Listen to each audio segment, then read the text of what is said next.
ఇక అప్డేట్ చూస్తే హైడ్రాపై హైకోర్టు మరోసారి ఆగ్రహం వ్యక్తం చేసింది. హైడ్రా రాజ్యాంగ హక్కులను ఉల్లంఘించిందంటూ మండిపడింది. సున్నం చెరువు కూల్చివేతల విషయంలో హైకోర్టు ఉత్తర్వులను ఉల్లంఘించారని ఆగ్రహం వ్యక్తం చేసింది. కోర్టు ఉత్తర్వులు ఉల్లంఘిస్తూ ఫెన్సింగ్ ఎందుకు వేయించారు, గ్రెయిన్ ట్రిబ్యునల్ నివేదికను ఎందుకు పరిగణలోకి తీసుకోలేదని ప్రశ్నించింది.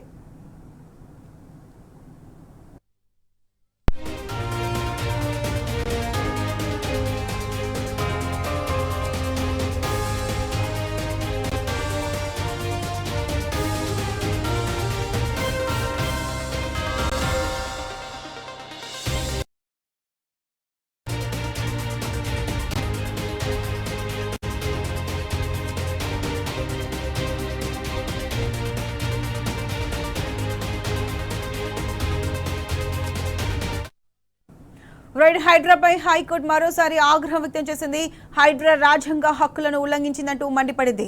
సున్నం చెరువు కూల్చివేతల విషయంలో హైకోర్టు ఉత్తర్వులను ఉల్లంఘించారని ఆగ్రహం వ్యక్తం చేసింది.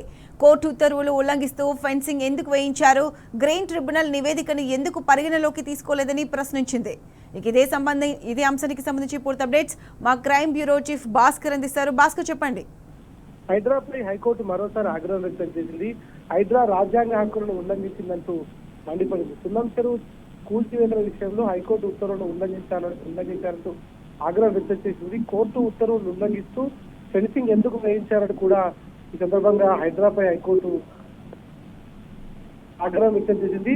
గ్రీన్ ట్రిబ్యునల్ నివేదికను ఎందుకు పరిగణలోకి తీసుకోలేదంటూ హైకోర్టు హైడ్రాను ప్రశ్నిస్తూనే ఫుల్ ట్యాంక్ లెవెల్ ఎంత ఉందనే నిర్ధారణ జరిగినప్పుడు హద్దులు ఎలా నిర్ణయిస్తారని కూడా చెప్పుకొచ్చింది. ఈ ఏదైతే ఫుల్ ట్యాంక్ లెవెల్ ఎఫ్టీఎల్ కి సంబంధించినటువంటి దాంట్లో హద్దులు జరపకుండానే ఎలా దాన్ని నిర్ణయించారనేటువంటిది కూడా ఈ సందర్భంగా ఆగ్రహం వ్యక్తం చేసింది. హద్దుల విషయంలో సర్వే చేసే దిశగా ఎందుకు మీరు ప్రయత్నించడం లేదు అని హైకోర్టు ప్రశ్నించింది.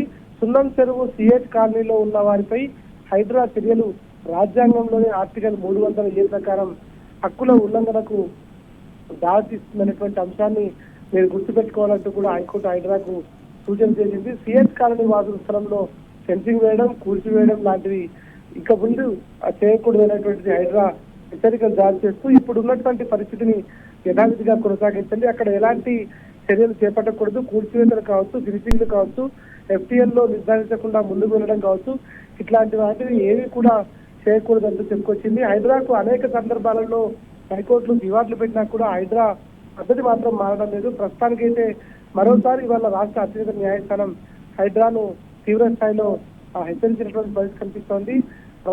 రాజ్యాంగం ప్రసాదించినటువంటి ఆర్టికల్ 300A ప్రకారం ప్రజాస్వామ్య దేశంలో ఉన్నటువంటి భారతదేశ పౌరులైనటువంటి వారి ప్రజల హక్కులను కాలు రాసేటువంటి చర్య ఇది పూర్తిగా మానవ హక్కులకు సంబంధించినటువంటిది వాళ్ళ ఉల్లంఘన కిందకు వస్తుంది. దీన్ని ఖచ్చితంగా పరిగణలోకి తీసుకుంటాం. ఇది ఇట్లాగే కొనసాగితే రానున్న రోజుల్లో మీకు ఇబ్బందికరమైనటువంటి పరిస్థితులు ఎదురవుతాయని చెప్తూనే ఈ ప్రస్తుతానికి సున్నం చెరువుకు సంబంధించినటువంటి సిఎల్ కాలనీ వాసుల స్థలాల్లో ఫెన్సింగ్ వేయడం, కూల్చివేయడం లాంటివి చేయొద్దంటూ హైడ్రాకు హైకోర్టు హెచ్చరించింది. ప్రస్తుతానికైతే సున్నం చెరువు సందర్భంగా జరిగినటువంటి వాదనల్లో భాగంగా హైకోర్టు ఈ వ్యాఖ్యలు చేసింది. Procedure right Bhaskar, thanks for the updates.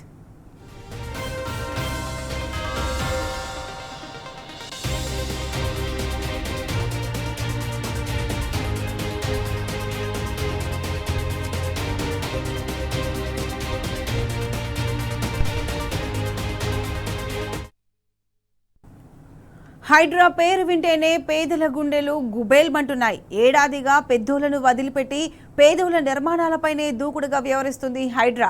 ఇప్పుడు మరోసారి పోలీసులను భారీగా మోహరించి హైడ్రా రంగంలోకి దిగింది. హైదరాబాద్ కుకట్పల్లి నల్ల చెరువు దగ్గర కూల్చివేతలు చేపట్టింది. ప్రకాష్ నగర్ వాసులు కూల్చివేతలను అడ్డుకున్నారు. హైడ్రా సిబ్బందితో వాగ్వాదానికి దిగారు. ఎలాంటి నోటీసులు లేకుండా ఇండ్లు కూల్చివేయడం దుర్మార్గమని ప్రజలు ఆగ్రహం వ్యక్తం చేస్తున్నారు. ఇండ్లకు రిజిస్ట్రేషన్తో డోర్ నెంబర్, ఇంటి బిల్లు, నల్ల బిల్లులు కడుతున్నామని స్థానికులు ఆవేదన వ్యక్తం చేస్తున్నారు. లక్షల రూపాయలు పెట్టి కొనుక్కున్న ఇళ్లను కూల్చివేసి తమ జీవితాలను రోడ్డుపాలు చేశారని లబోదిబోమంటూ ప్రజలు కన్నీరు మున్నీరవుతున్నారు.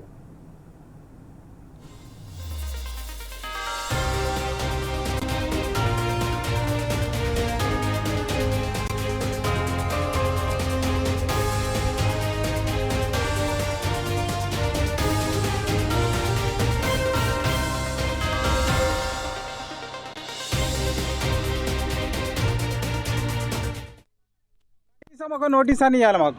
వితౌట్ నోటీస్ వచ్చి ఉన్న పల్లంగా తీసేసి రోడ్ల మీద వాడేస్తాం, మీ జీవితాలు ఎక్కడన్నా వండుకోండి, మీరు ఏడన్నా చావండి అంటే గరీబోళ్ళు. మేము దళితులము, మేము మా తాత కొన్నాడు ఇది 60 ఏళ్ళ కింద. అప్పటి నుంచి పొజిషన్ మీద ఉన్నాం. ఆల్రెడీ బౌండరీ ఫిక్స్ చేసుకోరు, FTL బఫర్ జోన్ అంతా. ఆ బౌండరీ దాటేసి ఇప్పుడు లోపలికి వస్తున్నారు. ఆల్రెడీ మాకు డోర్ నెంబర్లు ఉన్నాయి, పట్టా ఉన్నది, అన్నీ ఉన్నాయి, కరెంట్ బిల్ ఉంది, వాటర్ బిల్ ఉంది, అన్నీ ఉన్నాయి.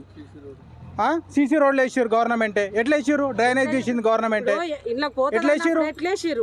ట్యాక్సీలు ఎందుకు కట్టించుకున్నారు? మరి అన్ని పేపర్ చూపించినా వాళ్ళకేం పట్టింపులు లేవు. ఆల్రెడీ స్టే చేసినాం మేము కోర్టు నుంచి, కనీసం ఆ స్టే కూడా చూస్తలేరు. ఆ సార్ ఏమో ఆదిత్య సార్ అంట ఎవరు, ఆయన ఫోన్ చేస్తే ఫోన్ లిఫ్ట్ చేయడు, రెస్పాండ్ కాడు. ఏంది పరిస్థితి? దళితుల మీదకి పోము, దళితుల జోలికి పోము అని రంగనాథ్ పెద్ద పెద్ద స్టేట్మెంట్స్ ఇస్తాడు. ఆయన చేసేది ఒకటి, ఆయన ఏసీ ఆఫీస్లో కూర్చుంటాడు. చెప్పేది ఒకటి, ఆయన చేసేది ఒకటి. ఇక్కడ అండర్ గ్రౌండ్కి వస్తే తెలుస్తుంది ఆయనకు కూడా ఎంతమంది జీవితాలు రోడ్ల మీద పడేస్తుండ అనేది. ఇదేనా సీఎం రేవంత్ రెడ్డి చేసేది అభివృద్ధి? దళితులని ఇదేనా చేసేది? దళితుల జోలికి పోమని పెద్ద పెద్ద స్టేట్మెంట్స్ ఇస్తాడు కదా. నేను దళితులని పాడమోయంగానే అయిపోదు కదా. నిలుపుకోవాలి. మొన్న ఆయన చచ్చిపోతే ఆయన చచ్చిపోతే పాడబట్టుకొని వాళ్ళు పెద్ద పెద్ద స్టేట్మెంట్ ఇచ్చుకుంటారు. మోత్కుపల్లి నరసింహ ఏమంటాడు? మా దళితులది పాడమోసినావు, నువ్వు దళితులు అని అనుకుంటావు. అందరిసి చచ్చిపోతే దళితులని ఒకని పాడమోయంగానే ఆయనకి ₹1 కోటి ఇవ్వగానే ఆయనకి బిల్డింగ్ కట్టించుకోగానే అయిపోయిందా? మా జీవితాలంతా ఏం కావాలి? రోడ్ల పాలు కావాలనా? ఏందన్నా అడిగేటోళ్ళు లేడా? ఎంతమంది జీవితాలు ఖరాబ్ చేస్తుండనా? పెద్దోళ్ళ ఇప్పుడు సీఎం రేవంత్ రెడ్డి అన్న ఇల్లు లేదా? ఆయనది లేదా? ఎంతమంది లేరు? నా ఇమ్మడి రండి, ప్రూఫ్స్ తోటి నేను చూపిస్తా. ప్రూఫ్స్ తోటి నేను చూపిస్తా. ఎంతమంది మంత్రులు ఉన్నాయి, ఎంతమంది ఎమ్మెల్యేలు ఉన్నాయి. నా ఇమ్మడి రండి, మీరు రండి, వాళ్ళని రమ్మనండి. తీసుకపోతా, నేను తీసుకపోతా. మరి వాళ్ళ జోలికి ఒక్కరి జోలికి పోరు.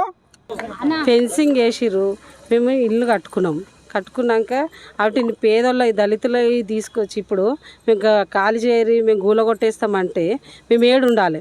రోడ్ల మీద వండుకొని తినాలన్నా? పిల్లల్ని పెట్టుకొని కరెంటు బిల్లు, నల్ల బిల్లు, ట్యాక్సీలు అన్నీ కట్టినాం. పర్మిషన్ ఇస్తేనే కదా మేము కట్టుకున్నది.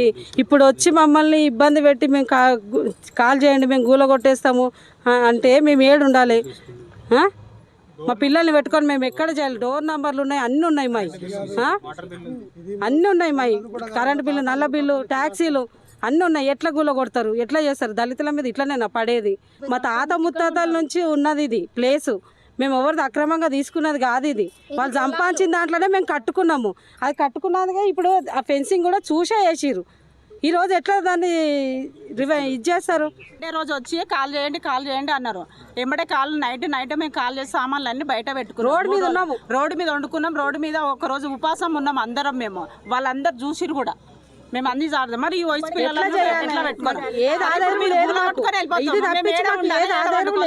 వేరే దారి చూపించి కూలగొట్టుకోండి.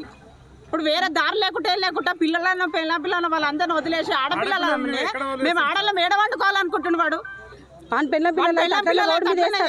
అనిపించుకోవద్దు, గెలిచినప్పుడు అనిపించుకోవద్దు.